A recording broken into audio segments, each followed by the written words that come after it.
2 ঘন্টা চুক্তিতে বিয়ে করে ওই হিল্লা বিয়েকারী হুজুর আবার মসজিদে সহবাস করেছে, এটা জায়েজ আছে? গাজীপুরের শ্রীপুরে হিল্লা বিয়ের ফতোয়া জানতে আসলে 2 ঘন্টার চুক্তিতে নিজেই বিয়ে করেন একটি মাদ্রাসার মুহতামিম ইসমত আলী। মসজিদের ভেতরে সিঁড়ির পাটাতনে ওই নারীর সঙ্গে সহবাস করেন। আমি তো তারে বিশ্বাস করছি, ওইখানে ওই সিঁড়ির উপরে ওইখানে সে আমারে পরে বিয়ে করার পরে ওইখানে সে আমারে সহবাস করছে কি নেই। দেখুন এখানে 2টা ঘটনা ঘটে গিয়েছে। 1 নম্বর হচ্ছে যে চুক্তিতে তিনি বিয়ে করেছেন, 2য় নম্বর তিনি মসজিদে সহবাস করেছেন। তো এই 2টাই সবচাইতে মারাত্মক আমরা আলোচনা করব। যে 1 নম্বর হলো যে তিনি 2 ঘন্টা চুক্তিতে বিয়ে করেছেন। 2 ঘন্টা চুক্তিতে বিয়ে করা ইসলাম শরীয়তের কোনো জায়গাতেই নাই। এইটা কার হিদায়া কিতাবের মধ্যে আসছে, যদি কোনো স্বামী তার স্ত্রীকে তালাক দিয়ে দেয় তাহলে ওই স্ত্রী অন্য কোনো জায়গায় বিয়ে তার হয়ে যাবে। এই বিয়ে হওয়ার পর আবার ওই স্বামী স্ত্রী তারা পুনরায় তাদের দাম্পত্য জীবন শুরু করবে, সংসার করবে। করার পর আবার যদি ওই স্বামী এবং স্ত্রীর মধ্যে তালাকের ঘটনা ঘটে যায়, ওই স্বামী যদি তালাক দিয়ে দেয় তাহলে পুনরায় 3 ঋতু, সেটা হচ্ছে সূরা আল বাকারার 228 নম্বর আয়াত, ওয়াল মুতাল্লাকাতু ইয়াতারাব্বাসনা বিআনফুসিহিন্না সালাসাতা কুরু। এই যে সালাসাতা কুরু যেখানে বলা হচ্ছে, এটা হচ্ছে 3 ঋতু, 3টা মাসিক পিরিয়ড পার যদি হয়ে যায় আর ওই স্বামী যদি তালাক দিয়ে দেয় তাহলে 3 ঋতুর পর ওই স্ত্রী পুনরায় পূর্বের স্বামীর সঙ্গে বিবাহ হতে পারবে। পরিষ্কার করে বুঝে নেন কোরআনুল কারীমের আয়াত। কিন্তু এখানে কোনো ব্যক্তি যদি চুক্তি করে যে 2 ঘন্টা তো দূরের কথা, সে যদি 1 বছর 2 বছর এই ধরনের কেউ যদি চুক্তি করে বিয়ে করে, এই বিয়েটা সর্বপ্রথম বাতিলুন আগে বাতিল হয়ে যাবে। চুক্তি করে বিয়ে করা ইসলামেতে নাই। চুক্তি করে বিয়ে করা যাবে না যে তোমাকে 2 ঘন্টা বা 4 ঘন্টা বা 8 দিনের জন্য অথবা 1 মাসের জন্য।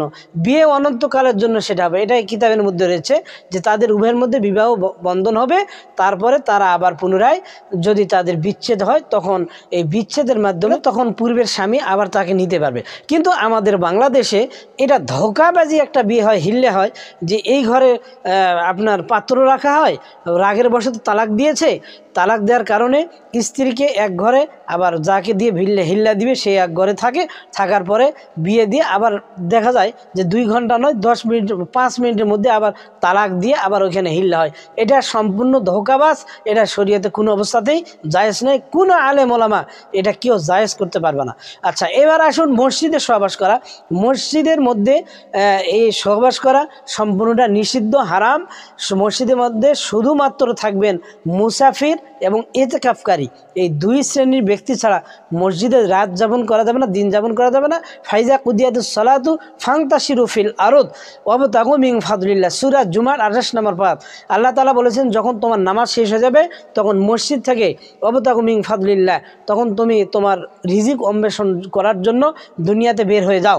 কিন্তু মসজিদে থাকা যাবে না। একমাত্র মুসাফির যিনি বহুদূর থেকে এসেছেন আর যিনি ইতিকাফ করবেন রমজানের শেষ 10 তারিখে, তিনি এই মসজিদে থাকবে। তো ইতিকাফকারী তারপরে মোটা একটা বিছানা চাদর বিছিয়ে ওখানে থাকবে একজন পুরুষ মানুষের, যাতে করে কোনো প্রকার যদি সে স্বপ্নদোষ হয় তাহলে স্বপ্নদোষের ওই বস্তুটা যেন মসজিদে না পড়তে পারে। আর নাউজুবিল্লাহ আস্তাগফিরুল্লাহ, কেউ যদি এই ধরনের কোনো আলেম হোক বা যে হোক, মসজিদের সিঁড়ির নিচে হোক অথবা যে কোনো জায়গাতে হোক, সে যদি এই ধরনের সহবাস করে স্বামী স্ত্রীর, সম্পূর্ণ এটা নিষিদ্ধ, ইসলামে হারাম। আর মসজিদ একটা পবিত্র স্থান, এই মসজিদে কোনো অবস্থাতে অপবিত্র করা যাবে না।